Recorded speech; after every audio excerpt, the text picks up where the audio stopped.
साङ्गपदक्रमोपनिषदे गायन्ति यं सामगाः ध्यानावस्थिततद्गतेन मनसा पश्यन्ति यं योगिनो यस्यान्तं न विदुषुरासुरगणा देवाय तस्मै नमः देवाय तस्मै नमः।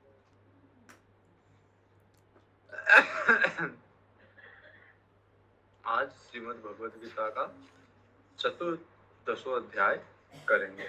बहुत अच्छा अध्याय है चतुर्दशों अध्याय, और अध्याय का नाम है गुणत्रय विभाग योगो नाम है चतुर्दशों अध्याय।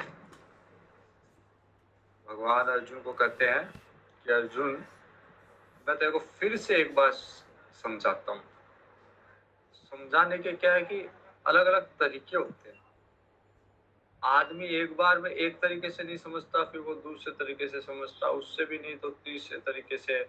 तो बार बार अलग अलग तरीके से समझने से वो और ज्ञान दृढ़ होता रहता है। उसी बात को आप मेरे से सुनोगे, उसी बात को आप और कहीं से सुनोगे, उसी बात को आप नेट पे देखोगे तो वो चीज दृढ़ होती रहेगी। तो भगवान भी ज्ञान तो भगवान ने दूसरे अध्याय में दे दिया। जो आत्मा का ज्ञान था, जो धर्म का ज्ञान था, या तीसरे अध्याय में, चौथे अध्याय में यज्ञ की भावना से कर्म करो, कर्मण्यवाधिकारस्ते, ये सारे के ज्ञान दूसरे तीसरे अध्याय में हो गए। अब उस ज्ञान को और प्रतिष्ठित कैसे हो और उसको दृढ़ कैसे हो, इसलिए अलग अलग तरीके से भगवान कह रहे हैं।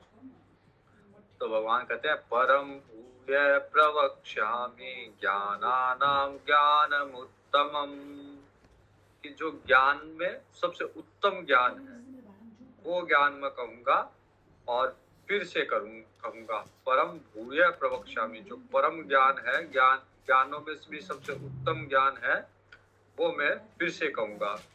यज् ज्ञात्वा मुनये सर्वे पराम सिद्धिं मितो गता। इस ज्ञान के होगा क्या? इस ज्ञान को जान के पहले मुनिजन वो सारे के सारे परम सिद्धि को प्राप्त हुए। तो इस अगर ज्ञान को कोई धारण कर लेगा तो वो उन मुनियों की तरह परम सिद्धि को प्राप्त होगा। सिद्धिम मितो गता, परम सिद्धिम, परम सिद्धि को, परम सिद्धि क्या है? योग शास्त्र के हिसाब से भी परम सिद्धि जो है वो मोक्ष पद है। विभूतिपाद और विभूतिपाद के बाद में कैवल्यपाद। तो परम सिद्धि, विभूतिपाद में तो सारी सिद्धियां हैं, लेकिन जो कैवल्यपाद है वो परम सिद्धि है। अगर कोई मोक्ष को प्राप्त करता है, मुक्ति को प्राप्त करता है, तो वो परम सिद्धियों को, परम सिद्धस्थ है, वो परम सिद्धि है उसमें। इदं ज्ञानम उपाश्रित्य मम साधर्म्यमागताः। साधर्म्य मतलब इक्विवेलेंट। भगवान कहते हैं कि इस ज्ञान को अगर कोई प्राप्त कर लेगा, इदं ज्ञानम उपाश्रित्य, इस ज्ञान को कोई धारण कर लेगा, मम साधर्म्यमागताः, मेरे साधर्म्य में आ जाएगा, अर्थात मेरे में और उसमें कोई अंतर नहीं रहेगा। जैसे दो इक्विवेलेंट पोस्ट के होते हैं, दो कर्नल होते हैं या दो आईएएस, दो कलेक्टर होते हैं, तो उनकी पावर में कमी नहीं रहती, मतलब बराबर रहती है।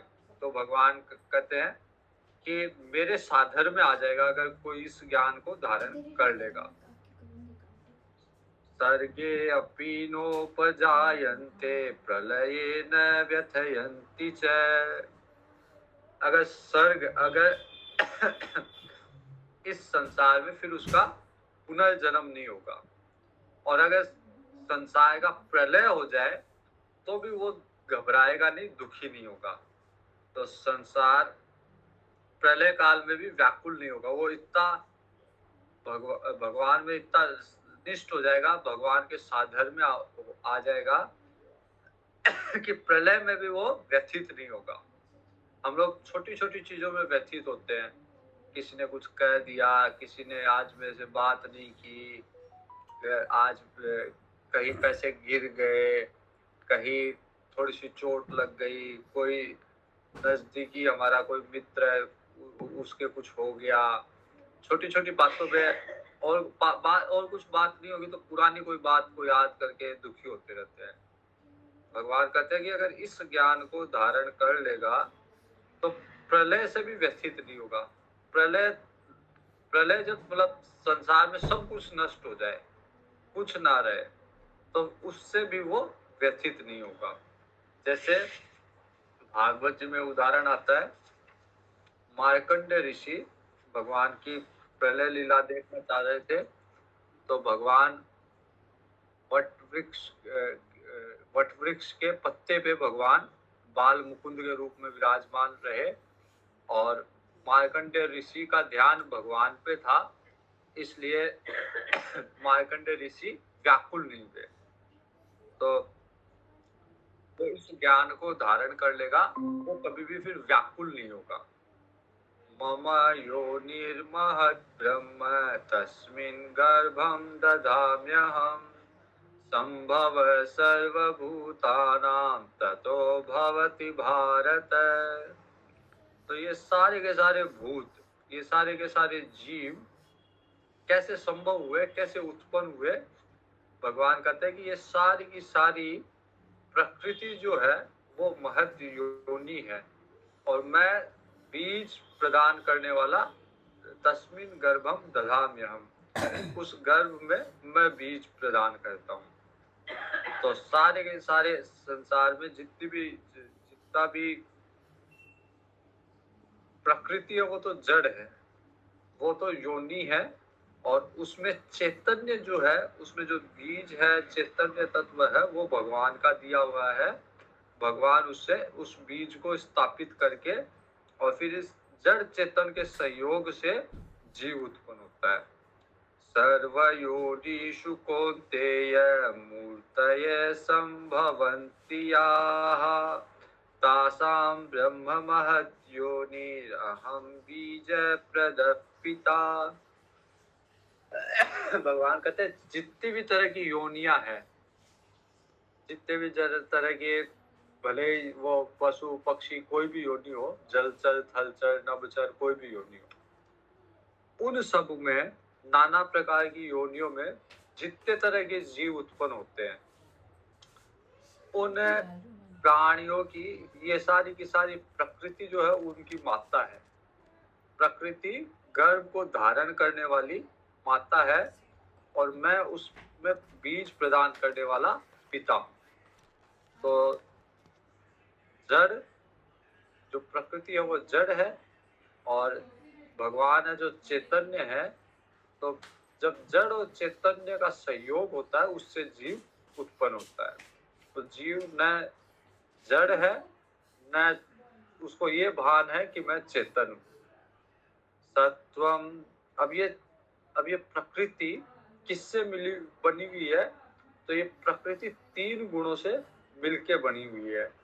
सत्वम रजस्तम इति गुणा प्रकृति संभव है, संभवाः निबध्यन्ति महाबाहो देहे देहि नमव्ययम्।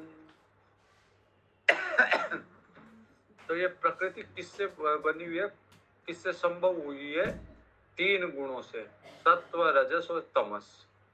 अब ये क्या करती है इन 3 गुणों से? इन 3 गुणों से जीव को इस देह में बांध के रखती है। अगर ये नहीं हो, 3 गुण नहीं हो, प्रकृति नहीं हो, त्रिगुणात्मिका प्रकृति नहीं हो, तो ये जीव इस शरीर में बंधेगा ही नहीं। इस शरीर में अगर जीव है तो उसको बांधने का काम प्रकृति ने किया अपनी 3 गुणों के द्वारा। तो संसार में आप देखो, कोई राजसिक है, कोई सात्विक है, कोई तमस में बंधा हुआ है, वो सारे के सारे तामसिक काम करेगा। राक्षस प्रकृति का होगा, उसके सारे के सारे काम उसको ज्ञान नहीं कि क्या कर रहा हूँ, वो आलस कर रहा है, निद्रा कर रहा है, किसी की हानि कर रहा है, ये सब तामसिक मदपान कर रहा है, तामसिक प्रकृति के कार्य कर रहा है। कोई राजसिक प्रकृति में बंधा हुआ है तो वो इलेक्शन लड़ेगा, वो समाज समाज में कार्य करेगा, कुछ न कुछ कर्म उसको करने के लिए चाहिए। और कोई सात्विक प्रकृति से बंधा हुआ है, वो ध्यान, पूजा, यज्ञ, हवन, इनमें उसको अच्छा लगेगा। वो जीव, उसका जो जीव है वो उसके शरीर में इसीलिए है क्योंकि वो सत्व से उसको बांध रखा है। तत्र सत्वं निर्मलत्वात् प्रकाशकमनामयम् सुख संगेन बध्नाति ज्ञान संगेन चानघ। भगवान कहते हे निष्पापी अर्जुन,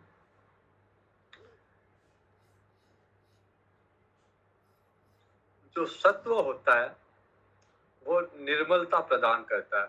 सत्व निर्मलत्वात् प्रकाशमय, प्रकाश प्रदान करता है अर्थात ज्ञान प्रदान करता है, ज्ञान प्रदान करता है और निर्मलता देता है अर्थात विकारों से मुक्त करता है। और जो रजस है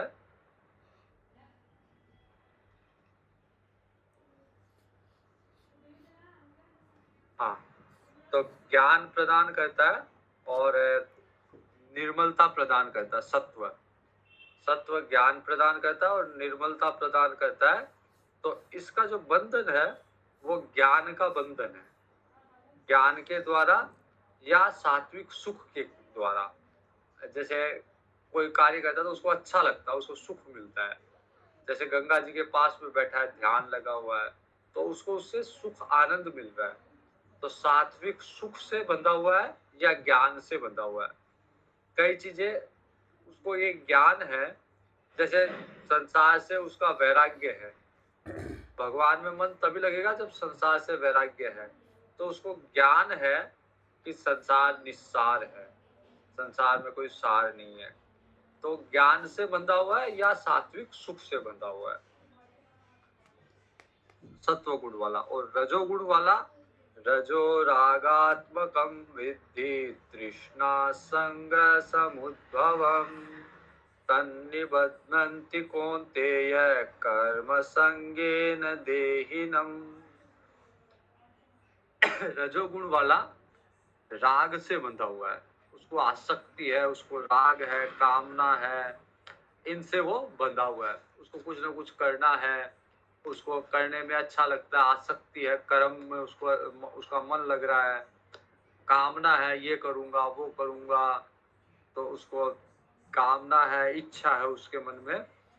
वह जीवात्मा को कर्मों के और उसके फल के संबंध में बांधता है।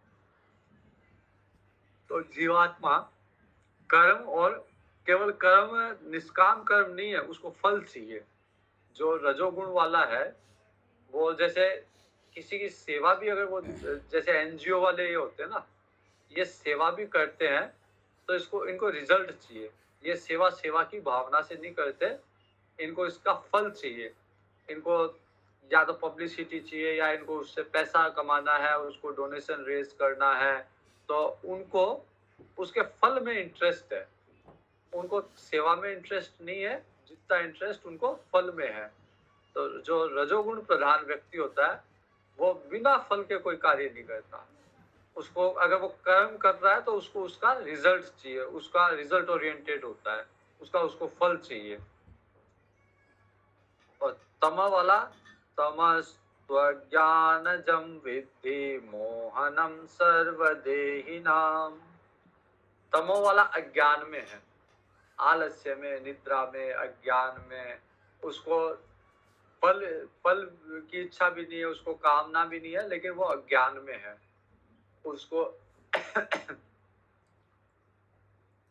मोहित हुआ है, उसको पता नहीं वास्तव में उसको क्या करना चाहिए, क्या नहीं करना चाहिए। तो अभी वो मोहित है, प्रमाद, आलस्य, निद्रा, इनसे बंधा हुआ है। कोई भी काम करने की उसकी इच्छा नहीं है, निद्रा है। कोई आज अगर उसको काम के लिए बोलो, वो बोलेगा कल करेंगे, दीर्घ सूत्री है, कल बोलेंगे परसों करेंगे, कभी काम करने की इच्छा नहीं होती, आलस्य, प्रमाद, यही उसमें रहता है तमोगुण वाले में। तो सत्व वाला सुख से बंधा हुआ है। सत्वम सुखे संजयति रज कर्माणि भारत है। और रजोगुण वाला ज्यादा कर्म करेगा, वो कर्म से बंधा हुआ है। और ज्ञानम आवृत्य तू तम प्रमादे संजयत युच्यते। और तमोगुण वालों का ज्ञान ढका हुआ रहता है, उनको यही नहीं पता कि उनको करना क्या है। तमोगुण वाले जो होते हैं, आलस्य में, निद्रा में, उनका ज्ञान ढका हुआ है, प्रमाद में रहते हैं वो। तो उनको ये भी नहीं पता होता कि उनको करना क्या है। तमोगुण छाया हुआ है अभी उनके ऊपर। जैसे सत्वगुण वाला है वो पूजा पाठ करेगा, रजोगुण वाला है वो व्यापार वाणिज्य धंधा उद्योग धंधा करेगा, वो पैसे कमाने की सोचेगा। लेकिन तमोगुण वाला न तो कोई व्यापारिक कार्य करेगा, न वो कोई अध्ययन अध्यापन का कार्य करेगा, न कोई ध्यान का, न कोई पूजा का। बस आलस्य में उसका जीवन जा रहा है। तो उसको पता नहीं कि उसको करना क्या है। अज्ञान से ढका हुआ, उसका ज्ञान ढका हुआ है।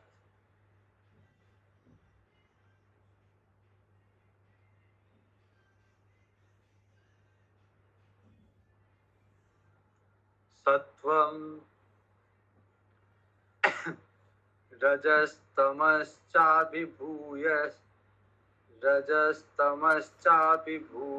सत्वं भवति भारत।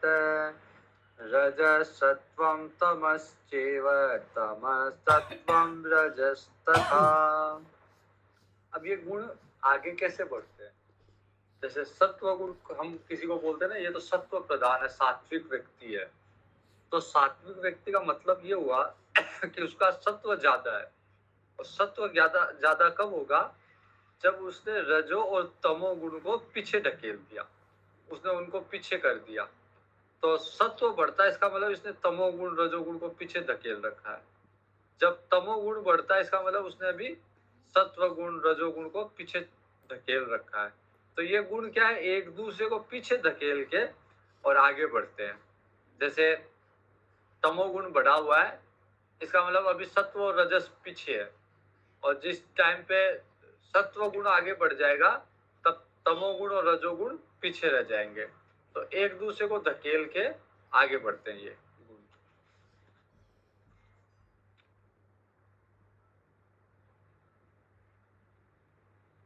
सर्वद्वारेषु देहेस्मिन् उपजाय सर्वद्वारेषु देहेस्मिन् प्रकाश उपजायते। ज्ञानं यदा तदा विद्यात् विवृद्धं सत्त्वमित्युत।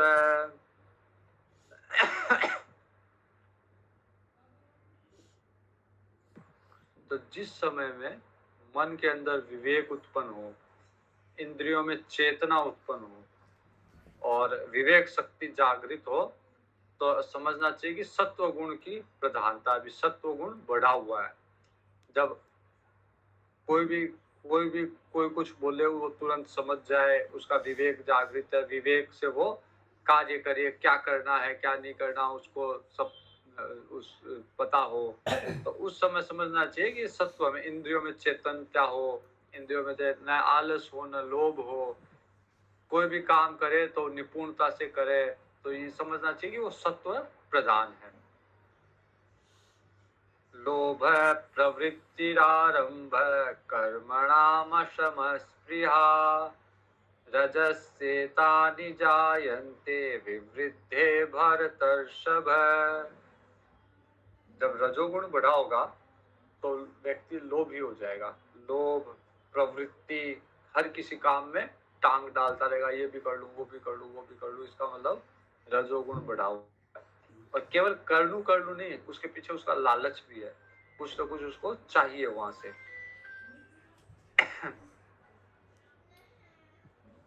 रजस से तानि जायन्ते विवृद्धि भरतर सब। तो विषयों की लालसा उसकी रहेगी, मन में शांति नहीं रहेगी, उसके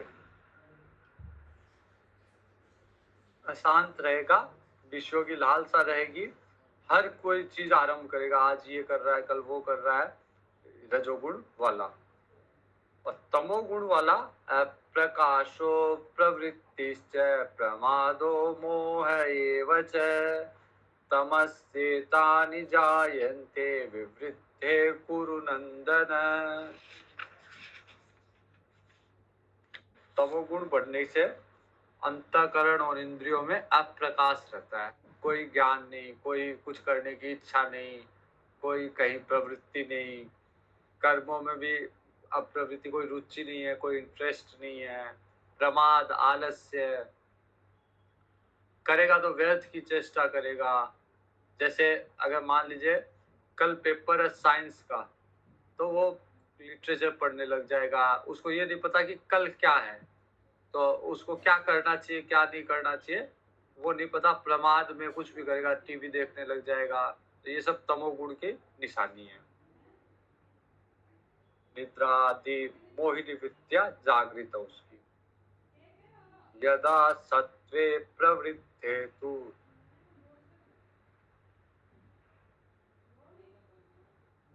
अब कौन से गुण बड़े होने पर अगर मृत्यु हो जाती है, जैसे सत्व गुण बढ़ा हुआ है उस समय मृत्यु हो तो उसका क्या फल होगा, तमोगुण बढ़ा हुआ है उस समय मृत्यु को प्राप्त होगा तो उसका क्या फल होगा, रजोगुण बढ़ा हुआ है और उस समय मृत्यु को प्राप्त होगा तो क्या फल होगा, ये बताया हुआ है।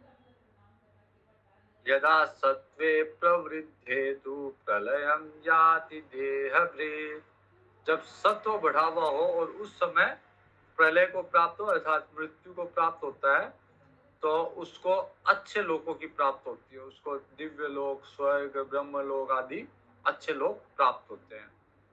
रजसी प्रलयं गत्वा कर्म संगीषु जायते तथा प्रलीनस्तमसि मूढ़योनिषु जायते।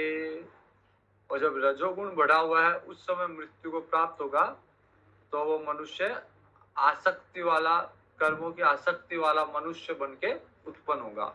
अर्थात रजोगुण बढ़ा हुआ है तो फिर वो वापस मनुष्य बनेगा और उसको कुछ न कुछ आसक्ति होगी।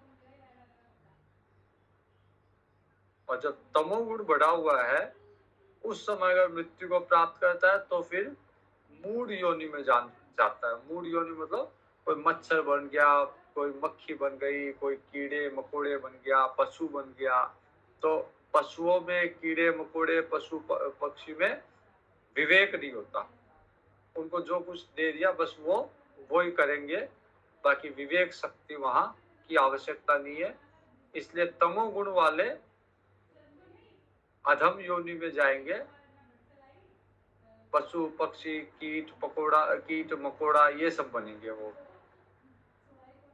कर्मण सुकृतस्याहु सात्विकं निर्मलं फलम् रजसस्तु फलं दुःखम् अज्ञानं तमसः फलम्। अब इनके फल बताए गए हैं, सत्व रजस तमस इनके क्या फल होते हैं। तो सात्विक सत्व का फल होता है सुख अज्ञान वैराग्य, ये सत्व का फल है। अगर व्यक्ति सत्व में है तो संसार से वैराग्य है, संसार उसको डिस्टर्ब नहीं कर रहा, उसको सुख प्राप्ति हो रही है, उसको आनंद प्राप्ति हो रही है, उसको ज्ञान प्राप्ति हो रही है सत्व में। अगर व्यक्ति रजस में है तो उसका फल होता है दुख, कभी कभी सुख, बीच बीच में सुख, बाकी दुख, सुख दुख मिला जुला। तो रजोगुण का परिणाम दुख है और तमोगुण का परिणाम अज्ञान है, उसको ज्ञान ही नहीं रहेगा क्या करना है क्या नहीं करना। रजोगुण वाले को पता है क्या करना है, वो प्रयास भी कर रहा है, सफलता मिले ना मिले लेकिन वो प्रयास बराबर कर रहा है। तमोगुण वाले को यही नहीं पता कि करना क्या है। जैसे कई बार जैसे बच्चा दूसरे दिन परीक्षा है अंग्रेजी की और हिंदी याद कर रहा है, उसको यही नहीं पता कि परीक्षा किस चीज की है कल। उसको जब तक कोई बताएगा नहीं वो हिंदी याद करे जाएगा, और परीक्षा हॉल में जब पेपर मिल जाएगा तब उसको लगेगा अरे मैंने तो ध्यान ही नहीं दिया। तो ये जो प्रमाद है, आलस्य है, निद्रा है, ये सब तमोगुण के कारण है, और परिणाम इसका अज्ञान है। वो अज्ञान में रहेगा, फिर उसको कभी ज्ञान प्राप्त नहीं होगा। सत्वात् संजायते, सत्व से ज्ञान, रजस से लोभ, और तमस से प्रमाद मोह, ये होते हैं, उत्पन्न होते हैं। ऊर्ध्वम गच्छन्ति, अब जो सत्व वाला है वो ऊपर जाएगा, ऊर्ध्वम गच्छन्ति, अपनी स्थिति को ऊपर उठाएगा, आत्मा को, भगवान को प्राप्त करेगा, आत्मा के बारे में जानेगा, ब्रह्म के बारे में जानेगा। तो वो विषयों के संयोग से जो सुख मिलता है उनको छोड़ के अब वो उसकी स्थिति ऊर्ध्वगामी हो गई, ऊपर उठेगा। ऊर्ध्वम गच्छन्ति सत्वस्थ मध्य तिष्ठन्ति राजस, और जो राजसिक व्यक्ति है वो बीच में ही रहेगा, वो सुख दुख भोगता रहेगा और बीच के स्तर पे ही रहेगा, वो ऊपर नहीं है, न नीचे गिरा न ऊपर उठ रहा। जगन्य गुण वृत्तिस्थो अधो गच्छन्ति तामस, और तामसिक व्यक्ति अधोगति को प्राप्त होता है, नीची योनियों में जाता है तामसिक व्यक्ति। नान्यम गुणेभ्यः कर्तारं यदा द्रष्टानुपश्यति, गुणेभ्यश्च परं वेत्ति मद्भावं सोऽधिगच्छति।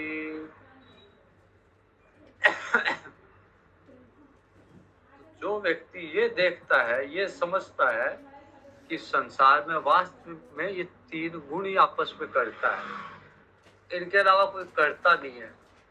अगर जैसे कोई व्यक्ति कर रहा है तो आप पहचान जाओगे कि ये जैसे तमस में कार्य कर रहा है, रजस में कर रहा है या सत्व में कर रहा है, और आप ये पहचानने लग जाओगे कि ये अभी तमोगुण में है, तो आप उस पर क्रोध नहीं करोगे, आप उस पर गुस्सा नहीं करोगे। आपको पता है कि ये तमोगुण में है अभी, तो ये इसी तरह व्यवहार करेगा। तो जब गुणों का पता लगने लग जाता है, गुणों का व्यवहार समझ में आ जाता है, गुणान एतान अतीत्यन त्रीन देहि, ये समझ में आता है कि गुणों के अलावा कोई करता नहीं है, गुण ही आपस में बरत रहे हैं। जैसे मैं सात्विक हूँ, मेरे सामने वाला राजसिक है, तो हमारा जो व्यवहार होगा वो सात्विक और राजसिक का मिला जुला सा व्यवहार होगा। तो गुण गुण से बरत रहे हैं। जैसे एक क्लासरूम में अगर कोई नया बच्चा जाता है, 5-7 दिन वो सबसे घुलता मिलता है, फिर उसका जैसा स्वभाव, अपने स्वभाव वाले बच्चे को वो ढूंढ लेता है और उसी के साथ फिर वो ज्यादा रहता है। तो बदमाश बच्चा बदमाश के साथ जाएगा, अच्छा बच्चा अच्छे बच्चे के साथ जाएगा। तो उससे क्या, क्योंकि गुण उनके वैसे ही है, तो गुण ही गुण में बरत रहे हैं आपस में। एक बार मैं एक शिवानंद आश्रम में था, वहां पे एक हमारे जैसे सेवा का समय होता था, उसमें कुछ सेवा करनी होती। तो एक लड़का था हैदराबाद का, वो जब सेवा का समय होता था उस समय वो व्हाट्सएप, जब नया नया व्हाट्सएप चला था, इतना पॉपुलरिटी था, तो उस समय बस वो व्हाट्सएप खोल के बैठ जाता था और व्हाट्सएप करता रहता था। हम लोग आवाज लगाते रहते थे कि आ जाओ सेवा का समय हो गया, और वो कभी नहीं आता तो एकदम लास्ट में कोई 5 मिनट के लिए आ रहा है। तो मेरे को बड़ी खुंदस आती थी, बड़ा गुस्सा आता था मेरे को, ये और पूरे दिन पड़ा है इसके पास, लेकिन अभी सेवा के समय ये सारी काम कर रहा है। और हमारे ग्रुप में एक ब्रह्मचारी जी थे, वो कहते थे कि आप गुस्सा मत किया करो, ये अभी तमोगुण में है। जब तमोगुण में व्यक्ति होता है तो उसको अपने कर्तव्य का पता नहीं रहता कि अभी क्या करना चाहिए। तो जब हम ये समझ जाएंगे कि कैसे गुण ही गुण में बरत रहे हैं, कैसे गुणों में व्यक्ति खेल रहा है, तो फिर हम किसी से राग द्वेष नहीं पालेंगे। नान्यम गुणेभ्य कर्तारम यदा द्रष्टानुपश्यति गुणेभ्यश्च परम वेति मद भावम सोधि गच्छति। तो तीनों गुणों के अतिरिक्त अन्य कोई कर्ता नहीं है। तीनों गुणों के ऊपर अगर तीनों गुणों को पार कर लो तो फिर वहां सच्चिदानंद परमात्मा भगवान, अगर कोई व्यक्ति तीनों गुणों को पार कर लेगा तो फिर भगवान कहते हैं मेरे साधर में आ जाएगा, अर्थात भगवान को जान जाएगा और भगवान के स्वरूप को होगा।